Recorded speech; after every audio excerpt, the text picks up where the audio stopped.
Bueno, continuando con nuestro libro de Diálogos sobre la física atómica de Werner Heisenberg. Vamos a continuar, vamos a continuar con el capítulo 1.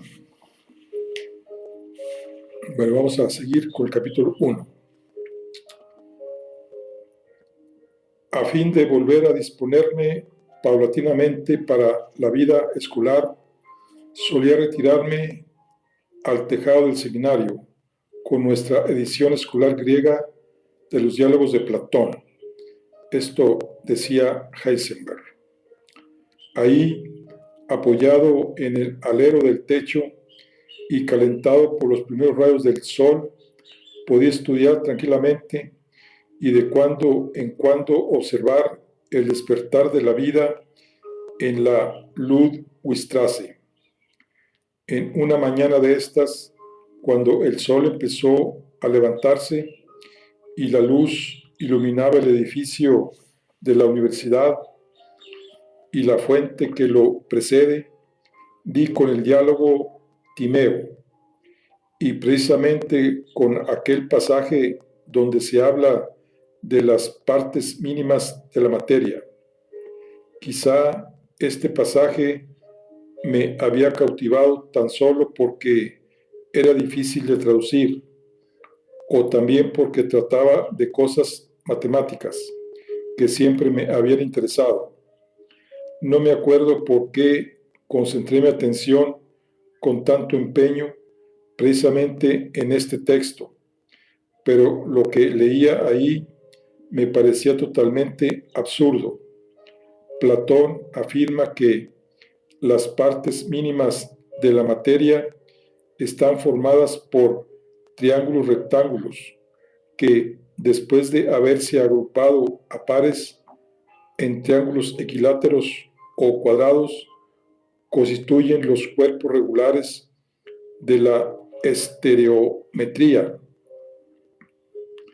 Cubos, tetraedros, octaedros e icosaedros. Según Platón, estos cuatro cuerpos son las unidades fundamentales de los cuatro elementos: tierra, fuego, aire y agua. No lograba ver claramente si los cuerpos regulares eran asignados a los elementos solo como símbolos.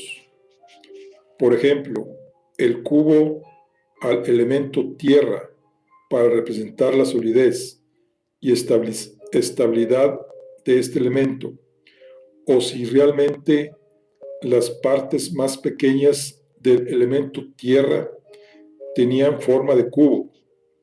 Tales ideas me parecían especulaciones fantásticas, en el mejor de los casos, solo disculpables por la falta de suficientes conocimientos empíricos en la antigua Grecia, pero en el fondo me intranquilizaba bastante que un filósofo con un pensamiento tan crítico y agudo como Platón pudiera caer en tales especulaciones.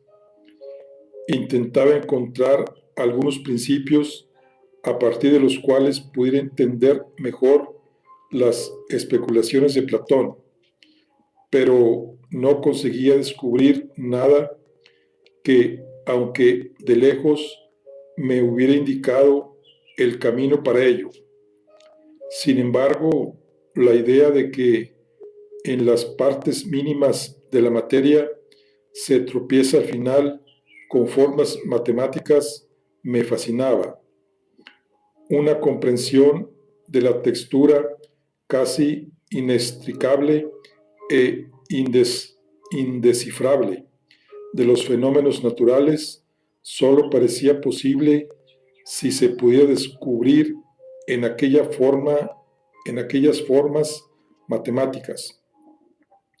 Pero me resultaba totalmente ininteligible por qué razón se había fijado la atención de Platón de modo especial en los cuerpos regulares de la estereometría. Estos no parecían tener valor explicativo alguno. Por eso, en adelante, solo utilicé el diálogo para perfeccionar mis conocimientos de griego, pero la preocupación persistió.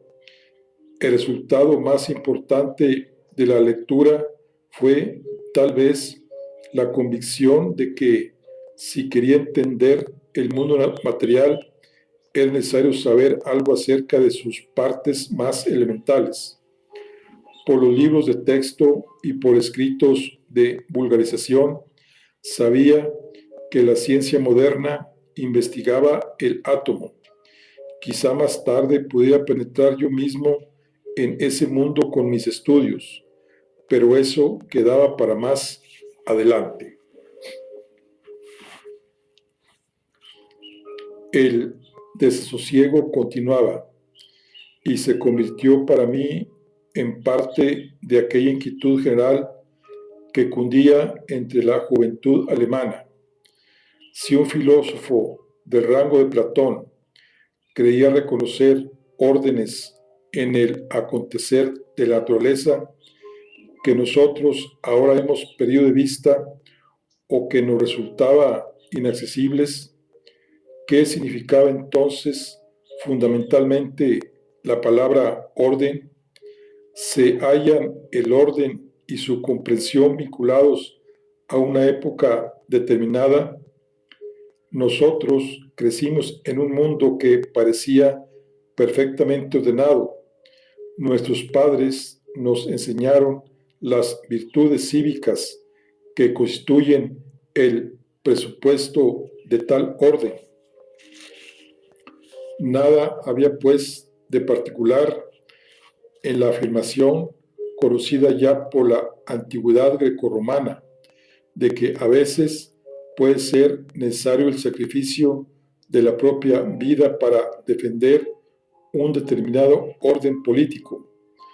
La muerte de muchos amigos y parientes nos había mostrado que el mundo es así, pero ahora eran muchos los que afirmaban que la guerra había sido un crimen, y precisamente un crimen de la misma clase dirigente, que se había sentido responsable de mantener ante todo el antiguo orden europeo y que se había considerado en la obligación de hacerlo respetar incluso al precio de un conflicto bélico con otras tendencias. La vieja estructura de Europa se encontraba ahora deshecha por la derrota.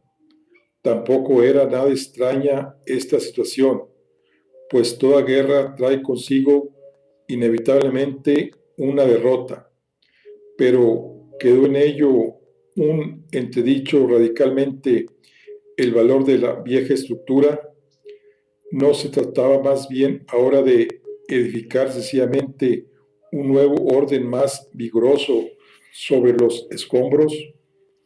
¿O tenían razón aquellos que murieron en las calles de Múnich para impedir de una vez para siempre el retorno de un orden del antiguo estilo y proclamar en su lugar otro futuro que abarcara no solo a una nación, sino a toda la humanidad, aunque esta humanidad fuera de Alemania, no pensase en su mayoría en la creación del orden nuevo?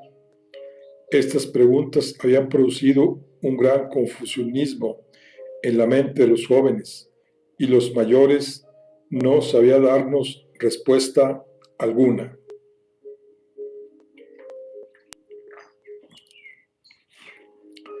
Después de la lectura del Timeo y antes de la excursión por las colinas que bordean el lago Starnberg, realicé otra experiencia que influyó poderosamente en mi futuro pensamiento y que debe ser relatada antes de reanudar la conversación acerca del mundo del átomo.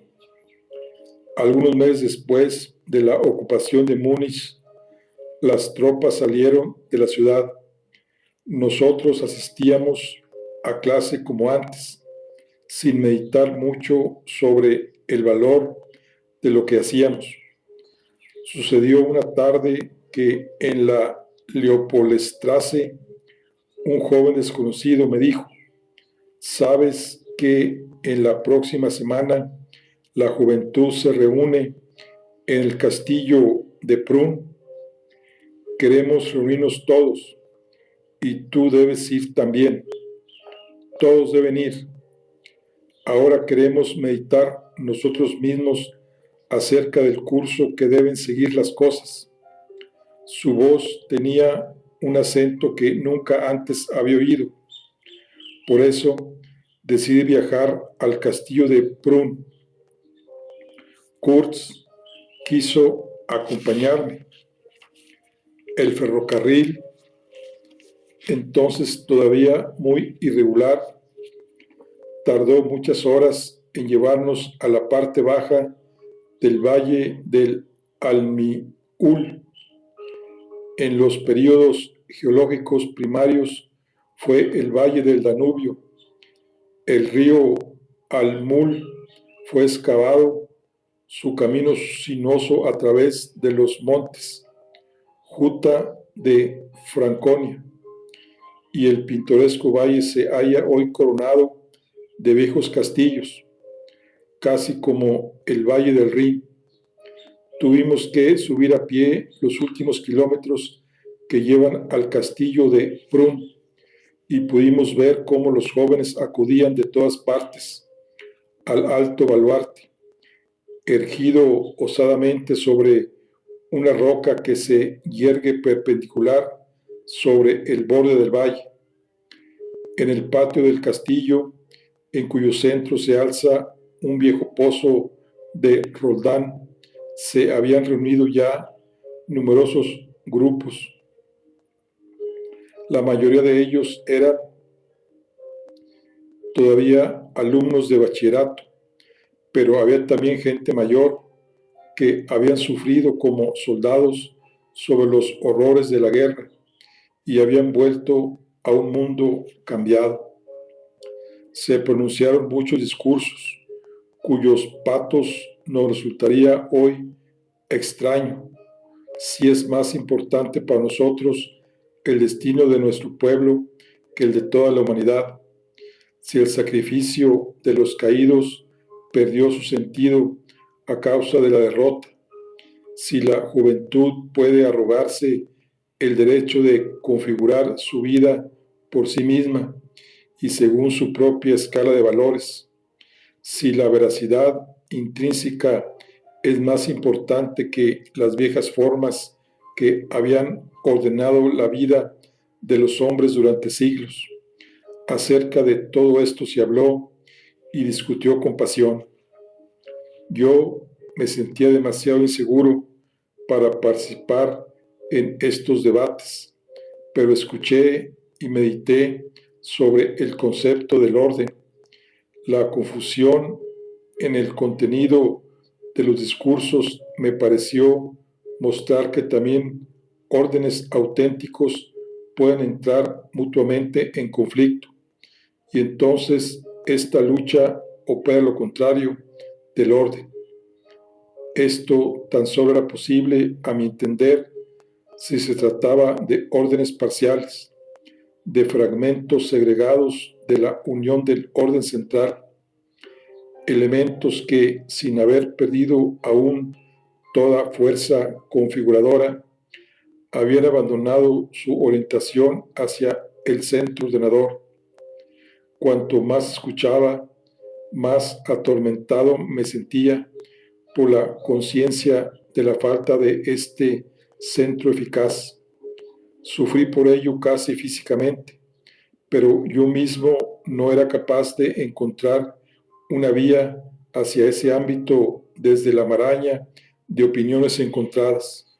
Así pasaron horas enteras y se pronunciaron discursos y se sostuvieron discusiones. Las sombras en el patio del castillo se hicieron más largas y finalmente el cálido día le siguió un crepúsculo azul plomizo y una noche de luna clara. Continuaron todavía las conversaciones, pero de pronto, arriba, en el balcón, en lo alto del patio, apareció un joven con un violín, y cuando se hizo el silencio, sonaron sobre nosotros los primeros grandes acordes en re menor de la Chacona de Bach. Entonces se estableció de repente la vinculación con el centro de un modo indudable. El valle de Al-Mulk, inundado bajo nosotros por la claridad de la luna, había sido motivo suficiente para un hechizo romántico, pero no fue esto lo que sucedió. Las transparentes frases de la Chacona fueron como viento sutil que rasga la niebla y deja al descubierto las firmes estructuras del trasfondo. Quedaba claro que se podía hablar del ámbito central. Esto fue posible en todos los tiempos, con Platón y con Bach, con el lenguaje de la música, de la filosofía, de la religión. Por tanto, debe ser también posible ahora y en el porvenir. Esta fue mi gran experiencia.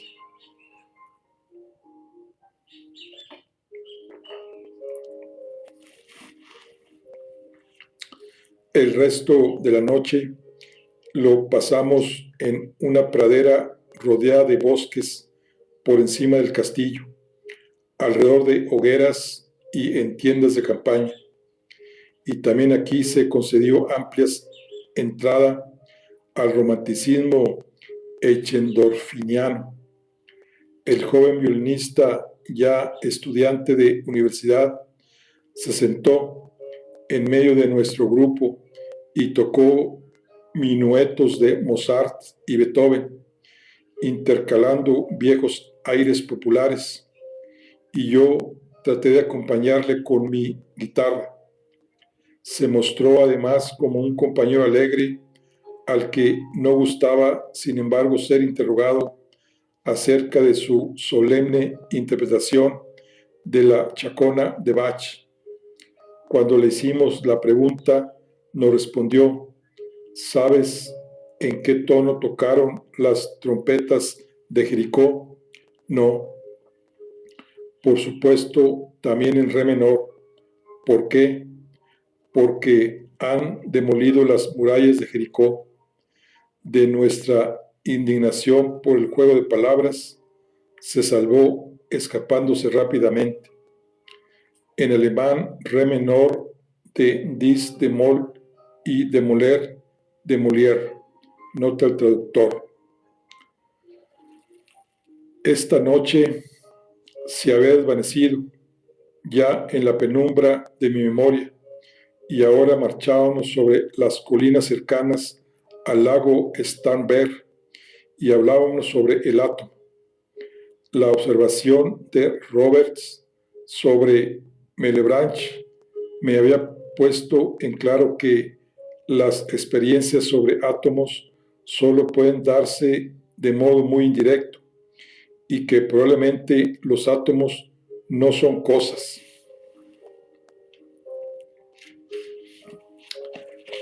Evidentemente, esto lo había querido indicar también Platón en el Timeo, y sólo así era medio comprensible sus especulaciones ulteriores acerca de los cuerpos regulares. Asimismo, si la ciencia moderna de la naturaleza habla de las formas de los átomos, la palabra forma solo puede ser entendida aquí en su significación más general, como estructura en espacio y tiempo, como simetría de fuerzas, como posibilidad de enlace con otros átomos. Probablemente nunca será posible una descripción intuitiva de tales estructuras, ya que no pertenecen de modo inequívoco al mundo objetivo de las cosas, pero ¿acaso daban ser asequibles a una consideración matemática. Yo quería saber más acerca del aspecto filosófico del problema del átomo y le recordé a Roberts este pasaje del Timeo de Platón.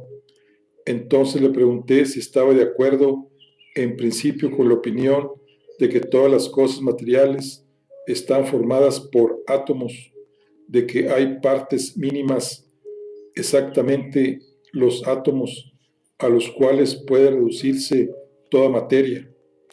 Tenía yo la impresión de que él sostenía una actitud bastante escéptica respecto a todo este mundo conceptual relativo a la estructura atómica de la materia. Roberto me lo confirmó. A mí me resulta extraño todo planteamiento que nos aleja excesivamente del mundo inmediato de la vivencia, el mundo de los hombres o el de los lagos y el de los bosques me son más cercanos que el de los átomos, pero se puede naturalmente preguntar qué sucede si se divide siempre más y más la materia. ¿Cómo se puede asimismo preguntar si las estrellas remotas y sus planetas están habitados por seres vivientes? Tales preguntas no me agradan. Tal vez ni siquiera me gusta saber la contestación. Creo que en nuestro mundo tenemos tareas más importantes que la de plantear tales problemas. Yo le contesté, no quiero discutir contigo sobre la importancia de las distintas tareas. Para mí, la ciencia física siempre ha sido muy interesante y sé que muchos hombres serios se esfuerzan por saber más sobre la naturaleza y sus leyes. Quizá el éxito de su trabajo sea importante también para la comunidad humana, pero no es esto lo que ahora me ocupa. Lo que me inquieta es lo siguiente. Da la impresión, y Kuhn acaba de decirlo hace poco, de que el desarrollo moderno de la ciencia y la técnica nos ha puesto de lleno en condiciones de ver directamente cada uno de los átomos o al menos sus efectos y poder hacer así experimentos con el átomo. Todavía sabemos poco de esto porque no lo hemos estudiado, pero si ello es así, ¿cómo se relaciona con tus opiniones? ¿Qué podrías decir a este respecto desde el punto de vista de tu filósofo Malebranche? En todo caso, yo esperaría que los átomos se comporten de modo diferente totalmente a las cosas de la experiencia diaria. Podría muy bien pensar que si intentamos seguir dividiendo más y más, tropezaremos al fin con discontinuidades que permitirían deducir la existencia de una estructura discreta de la materia. Pero sospecho que las figuras con las cuales tendremos que vernos entonces se sustraerían a una fijación objetiva en imágenes representables, pues sería más bien una especie de expresión abstracta de leyes de naturaleza y por ello no serían cosas.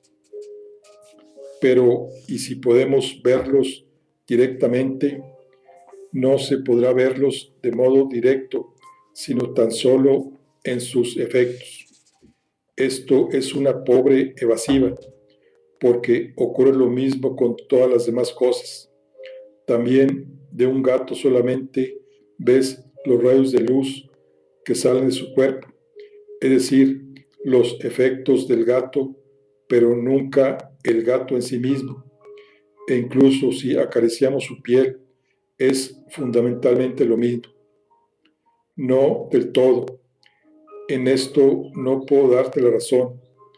Al gato lo puedo ver directamente, porque en este caso, al entrar en contacto con él, puedo e incluso debo transformar las impresiones sensoriales en una representación. Del gato hay dos vertientes, la objetiva y la subjetiva. El gato como cosa y como representación. Pero con el átomo no sucede esto.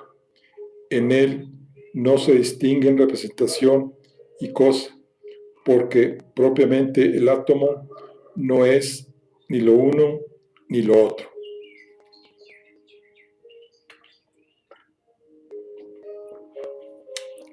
Aquí volvió Kurz a intervenir en la charla.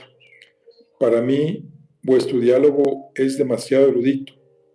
Os movéis entre especulaciones filosóficas que deberían recurrir sencillamente a la experiencia. Quizá nuestros estudios nos lleven más tarde a la tarea de experimentar en el campo del átomo. Entonces ya veremos qué son los átomos. Probablemente aprenderemos que son tan reales como todas las demás cosas con las que se puede experimentar. Si es verdad que todas las cosas materiales constan de átomos, estos átomos son tan reales como las cosas materiales. No, replicó Robert, esta conclusión me parece sumamente discutible. Con la misma razón podrías decir porque todos los seres vivientes constan de átomos. Los átomos son tan vivientes como estos seres, pero esto es un absurdo manifiesto. Solamente la composición de muchos átomos en formación mayores puede dar a esas formaciones las cualidades o propiedades que las caracterizan precisamente como tales formaciones o cosas. Entonces tú piensas que los átomos ni son actuales ni reales. Estás exagerando otra vez. Quizá no se trata aquí de precisar qué sabemos sobre los átomos, sino de un problema totalmente diferente, el de aclarar qué significan las palabras actual o real. Habéis mencionado hace poco un pasaje del Timeo de Platón y habéis subrayado que éste identifica las partes mínimas con formas matemáticas, a saber, los cuerpos regulares. Aunque esto no sea correcto, pues Platón no hizo experiencias directas sobre los átomos, puede, se lo puede considerar como posible. ¿Llamarías tú actuales y reales a tales formas matemáticas? Si son expresión de las leyes de la naturaleza, expresión del orden central del acontecer material, se debería tal vez llamarlas actuales, wirklich, porque de ellas proceden ciertas actuaciones o efectos, Wirkungen, pero no se las puede llamar reales, precisamente porque no son una una cosa.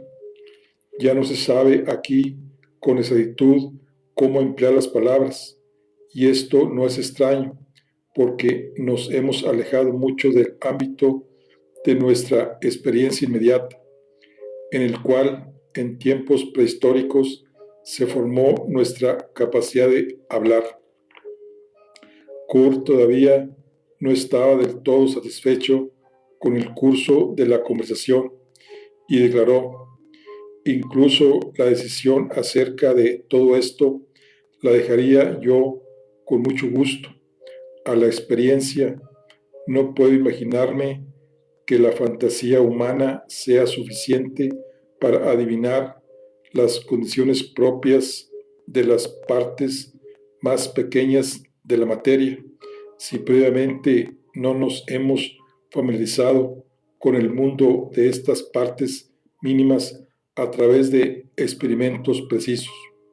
Solo si esto se realiza concienzudamente y sin opiniones preconcebidas, puede obtenerse una auténtica comprensión. Por tanto, soy escéptico respecto a las discusiones filosóficas demasiado precisas sobre un tema tan difícil, porque fácilmente se forman de ese modo prejuicios intelectuales que luego dificultan la comprensión en lugar de facilitarla.